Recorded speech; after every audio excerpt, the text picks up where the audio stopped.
Bahujan Samaj party के मुंबई अध्यक्ष पंकज जाधव ने एक प्रेस कॉन्फ्रेंस में इंदू मील पर बन रहे बाबा साहेब अंबेडकर की मूर्ति के बनावट और उनके प्रकार की त्रुटि को लेकर चर्चा की। तो वहीं उसके साथ ही होने वाले बीएमसी चुनाव और पहलगांव में हुए आतंकी हमले और कई विषयों पर उन्होंने बात करते हुए कई दावे भी किए हैं। तो देखिए इस दौरान प्रेस कॉन्फ्रेंस में पंकज जाधव ने इस प्रेस कॉन्फ्रेंस के माध्यम से किस प्रकार से केंद्र पे तंज कसा और कई दावे भी करते नजर आए।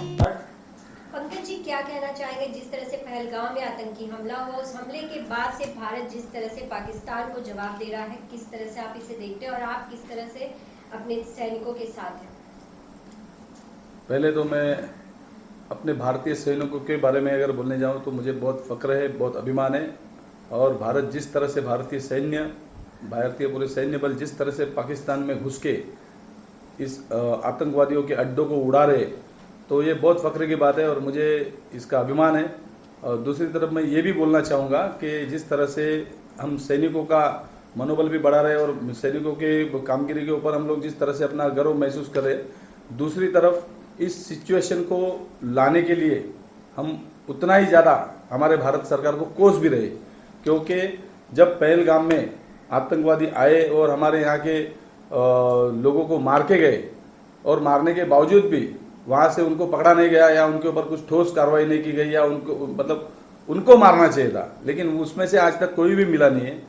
बावजूद उसके आतंकवादी ठिकानों पे उड़ाना, और वो भी 2008 में जो आतंकी हमला हुआ, 2011 में जो हुआ, और जिस तरह से आतंकवादी हमले हुए, जिन आतंकवादी संगठनों ने ये सब किया, उनके अड्डे को अभी उड़ाया जा रहा है। तो ये चीज़ अगर 10 साल पहले से, जब 10-12 साल से आप मोदी सरकार अगर यहाँ पर थी, तो ये 10-12 साल पहले अगर कर दे तो ये नौबत नहीं आती। आज जब आप घुस के मारने के और जो ठिकानों को उड़ा रहे हो, यही चीज़ अगर पिछले 10 सालों के अंदर आज की होती, तो ये जो अभी जाने गई, आज जब आप ऑपरेशन सिंदूर नाम से आप चला रहे हो, तो यहाँ पर हमारी जो बहनों का सिंदूर जो मिट गया, वो आज मिटता नहीं अगर इनको पहले उड़ा देते तो। क्योंकि हमारी सेना पे हमको पूरा भरोसा है, हमारी सेना जब चाहे तभी इनको उड़ा सकती थी, लेकिन आपने 10 साल तक इनको रोके के रखा। तो आप ये जो बहनों का हमारे सिंदूर उजड़ा है, इसके जिम्मेदार आप हो, भारत सरकार है। और आज आप ऑपरेशन सिंदूर के नाम पे जो मलम पट्टी करना चाहते हो भारतीय सैन्य के बलबूते पे, तो ये मत करो। सरकार ने इसका कोई श्रेय नहीं लेना चाहिए, ये मेरी भूमिका है। और भारतीय सैन्य की जो कामगिरी, इस पे पूरा देश फक्र करता है और हम भी अपनी सेना के ऊपर अभिमान और अपना गर्व महसूस करते हैं। जिस तरह से अभी चलाया गया था कि जितने पाकिस्तान अपने भारत में है उन्हें पाकिस्तान जाना चाहिए, पर इतनी बड़ी संख्या में भारत में पाकिस्तानी क्यों, ये सबसे बड़ा सवाल।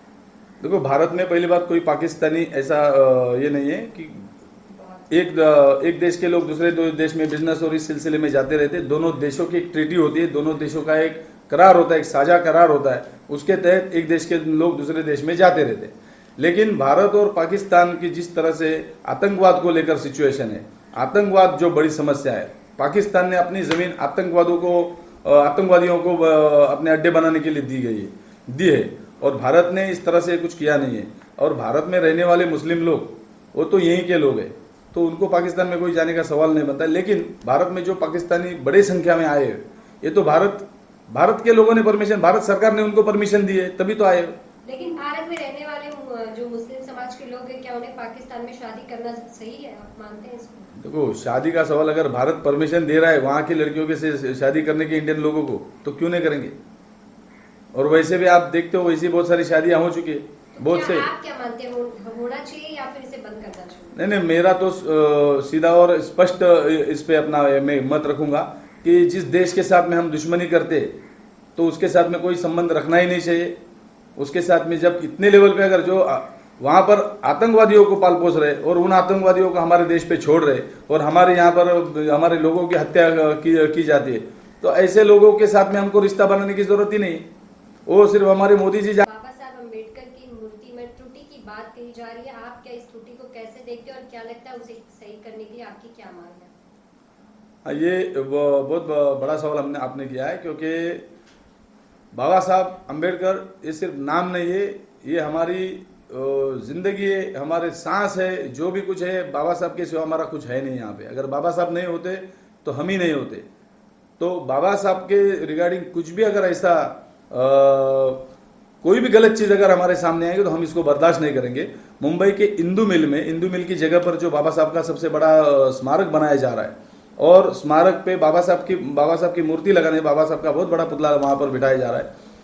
लेकिन वो पुतला हमें ये जानकारी मिली कि यहाँ पर जो मुंबई के कामगार नेता है रमेश यादव, उनके साथ में 106 ऐसी संगठनाएं हैं जिन्होंने इन सभी चीज़ों को उजागर किया, सब चीज़ों को जाके परखा देखा, तो उनको ये पता चला कि वहाँ पर जो पुतला बिठाया जा रहा है, क्योंकि इन्होंने जो वहाँ पर रिप्लिका बनाया, एक जो प्रतिकृति वहाँ पर बनाई थी और वो जो सामने दिखाई थी कि इस तरह से पुतला बनाया जाएगा, तो उसमें इतने फॉल्ट थे कि अगर मैं बताने जाऊँ कि बाबा साहब का चेहरा जो है, चेहरे के साथ में भी वो प्रॉपर कोई मैच नहीं कर रहा। उनके जो कपड़ा, उनका पहराव है, बाबा साहब का पहराव ये दुनिया में जाना जाता है कि बाबा साहब की जो स्टाइल थी, बाबा साहब जिस तरह से अपना पहराव पहनते थे, अंग्रेज भी उनको देख के शर्मा जाते थे।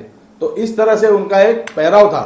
तो उस पहराव में भी बहुत सारी, मतलब जिस तरह से आप देखेंगे अगर वो पुतला तो आपको समझ में आएगा। ऐसा कपड़े का जो एक दिखाया गया है जो तो मतलब पूरे से फोल्ड हुए, मतलब बेकार ही ऐसा बता दिया गया है।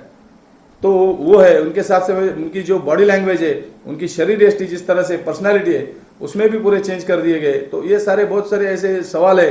सदोष पुतला है ये, तो उसको हमने रिक्वेस्ट किए महाराष्ट्र सरकार को कि ये इसके बारे में आप जो भी है ज्ञापन ले, प्रॉपर तरीके से देखे। अगर ये नहीं आपने देखा और उसी तरह से वही पुतला हो, अगर वैसा ही उसी तरह से पुतला बिठाया गया, तो हम कभी भी वो होने नहीं देंगे, क्योंकि बाबा साहब के पुतले के साथ में जरा भी छेड़छाड़ हम बर्दाश्त नहीं करेंगे। इसके लिए अगर हमको तीव्र आंदोलन छेड़ना पड़ा या जो भी कुछ करना पड़ा हम करेंगे, लेकिन ऐसा सदोष पुतला वहां पर बिठाने नहीं देंगे। बहुजन समाज पार्टी की मांग है। और सारे महाराष्ट्र के सभी मुख्य पार्टियों को उन्होंने बुलाया था इसके बारे में चर्चा विमर्श करने के लिए, अपने अपने रिकमेंडेशंस के लिए। तो हमने भी एक राष्ट्रीय पार्टी के तौर पे हमें बुलाया गया था और मैं खुद था वहां पर कॉन्फ्रेंस में। तो हमने अपनी तरफ से एक 2-3 बातें रखी, जिसमें से पहली बात यह है कि यहाँ पर जो सामाजिक न्याय विभाग केंद्र की तरफ से जो स्टेट को फंड दिया जाता है, उस फंड का प्रॉपर उसी काम के लिए यूज होता है या नहीं होता है, इसका कहीं तो भी देखना चाहिए सेंट्रल गवर्नमेंट ने कि प्रॉपर वो फंड उसको यूज हो रहा है। जैसा फॉर एग्जांपल मैंने बताया कि सामाजिक न्याय विभाग का पैसा ये यहाँ के सामाजिक परिवर्तन के लिए, दबे कुचले लोगों को, दलित, शोषित, आदिवासी, इन लोगों के लिए उनको प्रोविजन किया जाता है और ये संविधान के तहत की जाती है। अगर संविधान के तहत ये नहीं होता तो आप देख सकते हो इवन इतना फंड देने के बावजूद भी वो फंड डाइवर्ट किया जाता है। मतलब संविधान ने तो आपको बताया कि ये फंड इनको देना जरूरी, प्रोविजन करना जरूरी है, लेकिन उस प्रोविजन के तहत उसका यूज नहीं किया जाता। आज महाराष्ट्र में लाडली बहन योजना, लाड़की बहन योजना इन्होंने लाई। कॉर्पोरेट अपना इलेक्शन, महाराष्ट्र में इलेक्शन के जस्ट 1-2 महीना पहले इन्होंने ये स्कीम लाई थी, 2-4 महीना, ताकि यहाँ की महिलाओं को अट्रैक्ट कर सके और उनका वोट पा सके। लेकिन वो स्कीम लाने के पहले इन्होंने अपना बजट, अपना किस तरह से अपनी सिचुएशन है, फाइनेंशियल सिचुएशन है, देखनी चाहिए थी। लेकिन महाराष्ट्र सरकार ने जो आदिवासी और अपने बहुजन समाज के लिए, मागासवर्गीय लोगों के लिए जो फंड था, यहाँ पे SC ST OBC SC ST का जो फंड था, वो फंड इन्होंने इस लाड़की बहन योजना के लिए दिया। तो ये सवाल हमने वहां पर फाइनेंस कमीशन के सामने रखा। साथ साथ में इरिगेशन का जो सवाल था वो भी हमने रखा है। और किस तरह से जो फंड्स आते हैं यहाँ पे, तो फंड्स आने के बाद उसको किस तरह से यूज किया जाता है, उसके लिए एक सुकानू समिति वहां पर एक दी जाए। इस तरह से हमने वहां पर एक अपनी डिमांड रखी थी और कमीशन ने इसको बहुत अच्छी तरह से हमारे रिकमेंडेशन को स्वीकार किया। लाड़की बहन योजना से जो खर्च हो रहे उसके ऊपर से आपको क्या ऐसा लग रहा है कि बहुजन समाज के समुदाय के साथ अन्याय किया जा रहा है? घोर अन्याय किया जा रहा है। सिर्फ अन्याय नहीं किया जा रहा है, घोर अन्याय किया जा रहा है। क्योंकि समाज का सामाजिक परिवर्तन, सामाजिक न्याय नहीं है, सामाजिक परिवर्तन समझते हैं हम इसको। अगर सामाजिक परिवर्तन अगर चाहते हो तो उस समाज को उसका हक देना जरूरी है। ये तो सीधा सीधा उनके हक को आपने एक तरह से हटाई दिया, एक तरह से हक को ही दबा दिया, एक तरह से उनके ऊपर ये पूरी तरह से अन्याय है। मैं चाहूंगा कि महाराष्ट्र सरकार के ऊपर इस तरह से एट्रोसिटी की केस दर्ज होनी चाहिए और हम इसके ऊपर पूरे महाराष्ट्र में आंदोलन छेड़ेंगे। जिस तरह से कोर्ट ने अब 4 महीने में बीएमसी इलेक्शन की बात कही है, बीएमसी इलेक्शन को लेकर बीएसपी की कैसी तैयारी और क्या रोल होगा इसमें? बीएसपी ये सब अंडरग्राउंड काम करती है, आपको सभी को पता होगा। हम शो शाइनिंग नहीं करते, जिस तरह से बीजेपी और इस तरह से लोग जिस तरह से मीडिया और इसका इस्तेमाल करके वैसा हम नहीं करते। हमारा काम बहुत अच्छी तरह से चल रहा है। आने वाले चुनाव में आपको समझ में आ जाएगा। इस बार तो कंफर्म है कि महानगर पालिका में, म्यूनिसिपल कॉरपोरेशन में नीला झंडा आपको चमकते दिखेगा और हाथी ये सारे बंधन तोड़ के वहां पर घुसने वाला है। क्या किसी के साथ गठबंधन में चुनाव लड़ेगी या अकेले सभी सीटों पे होगी बीएसपी? अब तक तो ऐसा कोई गठबंधन का कोई चर्चा नहीं हुआ, बात नहीं आई सामने। हालांकि हमारा इतिहास रह चुका है कि हम कभी किसी के साथ में चुनाव में गठबंधन नहीं करते, तो शायद इस बार भी चुनाव में कोई गठबंधन के संकेत तो नहीं है। लेकिन बावजूद अगर वहां से बहन जी ने हमारे जो सुप्रीम लीडर है बहन कुमारी मायावती जी, इनके यहाँ से अगर कुछ संकेत आए तो हम बता सकें, लेकिन फिलहाल तो ऐसा कुछ नहीं। राज्य में पानी की समस्या है, इसके ऊपर कई कारक शामिल है। तो मुख्य रूप से पानी की कमी और प्रदूषण और जल संसाधनों का खराब प्रबंधन शामिल है। इसके ऊपर आप क्या कहना चाहेंगे? ये सवाल हमने कल भी जो फाइनेंस कमीशन आया था इसके सामने हमने ही सिर्फ सवाल उठाया था ये, क्योंकि यहाँ पर पानी की समस्या बहुत है। सिर्फ मुंबई में नहीं, मराठवाड़ा विदर्भ उस तरफ जाएंगे तो और भी सबसे ज्यादा समस्या है। कोकण जैसा कोकण एरिया है, वहां पर भी पानी की बहुत समस्या है। इसलिए सूखे दिनों में आ जाती है, जैसे अप्रैल मई के टाइम वहां पर बहुत पानी की समस्या होती है। तो हमने फाइनेंस कमीशन को सुझाव किया था कि जितने इरिगेशन के प्रोजेक्ट्स चल रहे, जिनके ऊपर काम चल रहे, तो ऐसे प्रोजेक्ट जो 80-90% कंप्लीट हुए प्रोजेक्ट्स, उनको और भी जितना फंड है उतना तुरंत के तुरंत फंड दिया जाए और हो सके उतना जल्दी वो इरिगेशन के जितने भी प्रोजेक्ट्स है उतने कंप्लीट किया जाए और पानी की सारी समस्या उससे बहुत सारी दूर हो सकती है।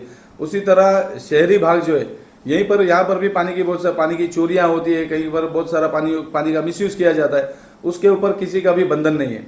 आज 2-3 साल से यहाँ पर म्यूनिसिपल कॉरपोरेशन के कोई चुनाव नहीं हुए, लेकिन इतने सालों में भी पानी का किस तरह से डिस्ट्रीब्यूशन होना चाहिए, पानी का प्रॉपर उसका डिस्ट्रीब्यूशन होना चाहिए, हर जगह हर एक को पानी प्रॉपर मिलना चाहिए, लेकिन पानी की चोरी यहाँ पर बहुत बड़ी लेवल पे हो रही है और इसको कोई भी प्रशासन रोक नहीं पा रहा है। ये भी बहुत बड़ी गंभीर समस्या है। इसी की वजह से हमको और भी समस्याओं को फेस करना पड़ रहा है। संचालन समिति का गठन किया जाना चाहिए जो केंद्र सरकार द्वारा महाराष्ट्र में उपलब्ध कराई गई धनराशि का पूर्ण उपयोग कहाँ हो रहा है वो जानकारी मिली। यही मैंने अभी पहले बताया ना कि हमने फाइनेंस कमीशन को रिकमेंड किया कि जितना भी आपके यहाँ से फंड आता है उस फंड का प्रॉपर यूज होना चाहिए। वो फंड वहां पर यूज हुआ कि नहीं हुआ ये कौन देखेगा, क्योंकि ये पहली बार नहीं, इसके पहले भी महाराष्ट्र गवर्नमेंट ने 7,000 करोड़ का फंड इन्होंने लाड़की बहन को दे दिया हुआ। तो अगर लाड़की बहन को देना है तो तुमको सिर्फ यही मिल रहा है क्या? तो ये कहीं ना कहीं बहुत जरूरी है। हमने इसके ऊपर बोला है कि ये कहीं कोई तो भी इधर मॉनिटरी कमी यहाँ पर रखनी जरूरी है। जनगणना के लिए भाजपा ने कहा है और जाति जनगणना में कांग्रेस क्रेडिट ले रही है, लेकिन इसमें बीएसपी कैसे है और किसके साथ? देखो, इतिहास पूरे भारत को पता है। अभी नए जो अभी 10 साल से में जो सत्ता में आए ओके, तो उनको भी इसका पूरी तरह से अंदाजा है।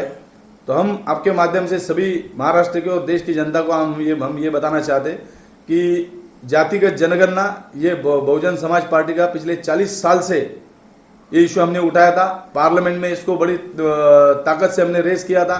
बहुत बड़े पैमाने पे इसकी मांग की गई थी, पूरे देश में इसकी मांग उठाई गई थी और हमने बहुजन समाज पार्टी ने मुख्यतः ये मांग उठाई थी और 40 साल से हम इसका फॉलोअप कर रहे। 40 साल से इस मांग को हमने बनाए रखी और सरकार पे उतना प्रेशर बनाए रखा।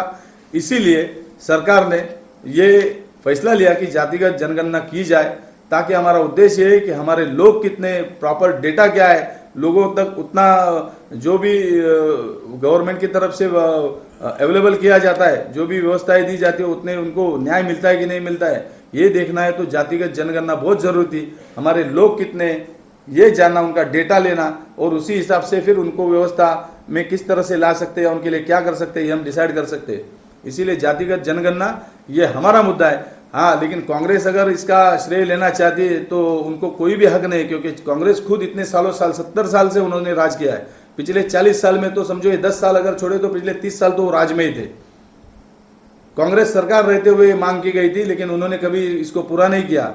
लेकिन अभी कांग्रेस इसका श्रेय लेना चाहती है, तो मुझे नहीं लगता कांग्रेस को इसका श्रेय मिलेगा, क्योंकि हमारे देश की जनता, बहुजन समाज बहुत अच्छी तरह से जानता है कि ये बहुजन समाज की मांग है करके। मुंबई अध्यक्ष पद पर आप विराजमान होने के बाद आप मुंबई के बसपा के कार्यकर्ताओं को क्या कहना चाहेंगे? मैं आपके सभी के माध्यम से मेरे बसपा के कार्यकर्ताओं को बताना चाहूँगा, क्योंकि वैसे तो मुझे मेरे बसपा के कार्यकर्ताओं को न्यूज़ के जरिए कोई बात बताने की ज़रूरत नहीं पड़ती, क्योंकि हम सब केडर बेस्ड कार्यकर्ता है और हमारे केडर्स और हमारे मीटिंग्स और हमारे जहाँ पर जो संवाद करने का हमारा तरीका है वो सबसे अलग है। हाँ, लेकिन आपके माध्यम से मैं देश की जनता को ये जरूर बताना चाहूँगा और महाराष्ट्र के खास करके बहुजन समाज को ये बताना चाहूँगा, क्योंकि आज जो पीढ़ी यहाँ पर आप देख रहे हो, आज की जनरेशन देख रहे हो, तो इन्होंने अभी तक बीएसपी का केडर किसी ने किया नहीं है शायद, इसी के लिए इनको अभी तक पता नहीं। और बाकी भी महाराष्ट्र के और भी सारे लोगों को भी ये बताना चाहूँगा कि एक बार आप बहुजन समाज पार्टी की विचारधारा को समझे,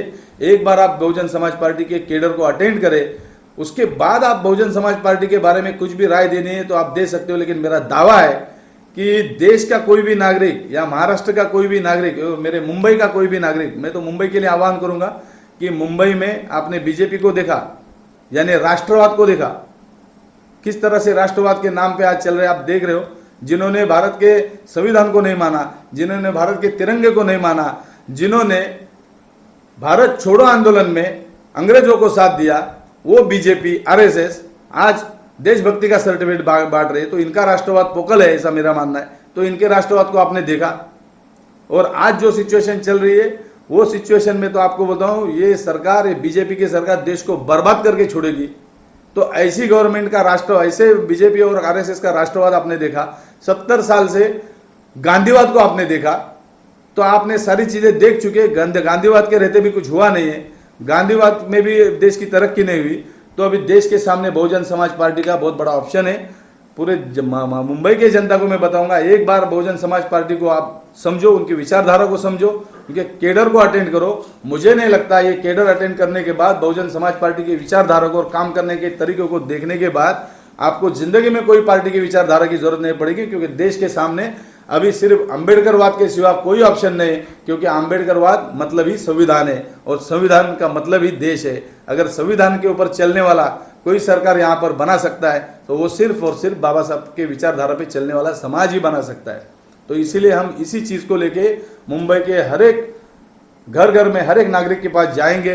हाँ, हमारा जाने का तरीका ये बाकी पार्टियों के जैसा नहीं है। हम 1 to 1 मीटिंग करते, ना बिकने वाला समाज को हम बनाते, 1 to 1 कार्यकर्ता हम तैयार करते। इसके लिए वक्त तो लगेगा, लेकिन जब ये सारे कार्यकर्ता तैयार हो जाएंगे और मुंबई और महाराष्ट्र के अगर लोग तैयार हो जाएंगे ना, उसके बाद जिंदगी में कभी इनको कोई पार्टी का ऑप्शन नहीं होगा। आप ये देखोगे जिस दिन हम सत्ता में आएंगे तो ये सारी पार्टियां डब्बा पार्टी बन जाएगी, ध्यान में रखिए। क्या बताओ कि घर वापसी हुई है? हाँ, बहुत बड़े पैमाने पे, क्योंकि मैं अभी मुंबई अध्यक्ष का चार्ज लेके अभी फिलहाल 1 महीना ही हुआ है मुझे, और 1 महीने में मैंने देखा कि जितने पिछले 20 साल से, जो 20-30 साल से कार्यरत हमारे कार्यकर्ता थे, मैंने फेसबुक पे भी सारी पोस्ट किए हुए, जो जिनकी उम्र भी हो चुकी, ऐसे हमारे बुजुर्ग भी कार्यकर्ता थे जिन्होंने इतने सालों साल यहाँ पर बीएसपी को यहाँ पर बनाया, बीएसपी का साथ दिया, बीएसपी के केडर को मजबूत किया। ऐसे हमारे साथी जो शांत हुए थे वो सभी के सभी हमारे पास अभी आने लगे। साथ साथ में जो दूसरी पार्टियों में गए थे हमारे बीएसपी के लोग, क्योंकि बीएसपी का कार्यकर्ता ऐसा है ना, वो अलग ही कार्यकर्ता, वो कहाँ पर फिट नहीं होता, वो कोई भी पार्टी में वो फिट नहीं हो सकता, क्योंकि हमारी विचारधारा इतनी जबरदस्त विचारधारा है। तो 100% बाबा साहब के विचारों पे चलने वाली पार्टी, तो हमारा कार्यकर्ता दूसरे कोई पार्टी में फिट नहीं हो सकता। हाँ, जो चमचागिरी करने वाले वो अपना काम करते रहते, लेकिन हमारे सच्चे कार्यकर्ता वो किसी में फिट नहीं होते। तो अभी महीने भर से सबकी घर वापसी चालू है, साथ साथ में युवाओं की बहुत संख्या में अभी पक्ष प्रवेश हमारा चालू है, बहुत से लोग जुड़ रहे। हाँ, इसके हम लोग खाली मार्केटिंग नहीं करते, ये बात है। लेकिन सवाल है हमारा, क्या महानगर पालिका के इलेक्शन में आपका कुछ अहम रोल रहेगा, आप नगर सेवक के लिए? देखो, अभी महानगर पालिका का इलेक्शन अभी डिक्लेयर, अभी एक सुप्रीम कोर्ट ने भी बताया कि 4 हफ्ते में यहाँ पर नोटिफिकेशन लाना चाहिए और 4 महीने के अंदर यहाँ पर इलेक्शन को खत्म करना है, इलेक्शन वगैरह प्रोसेस करके खत्म करो।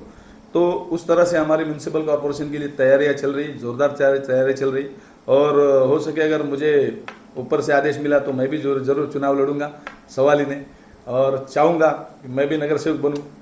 लेकिन उससे भी ज़्यादा ये ज़रूरी है कि हमारे यहाँ से, पूरे मुंबई से ज़्यादा नगर सेवक हम कैसे वहाँ पर भेजें। इस बार मुंबई में आप देखोगे, आपकी पहली प्रेस कॉन्फ्रेंस है, आपको मैं दावे के साथ बोलता हूँ कि म्यूनसिपल कॉर्पोरेशन में इस बार आपको हाथी वहाँ पर दिखाई देगा। और जब हाथी म्यूनसिपल कॉर्पोरेशन में पहुँचेगा तो आप ये सोच लो, उसके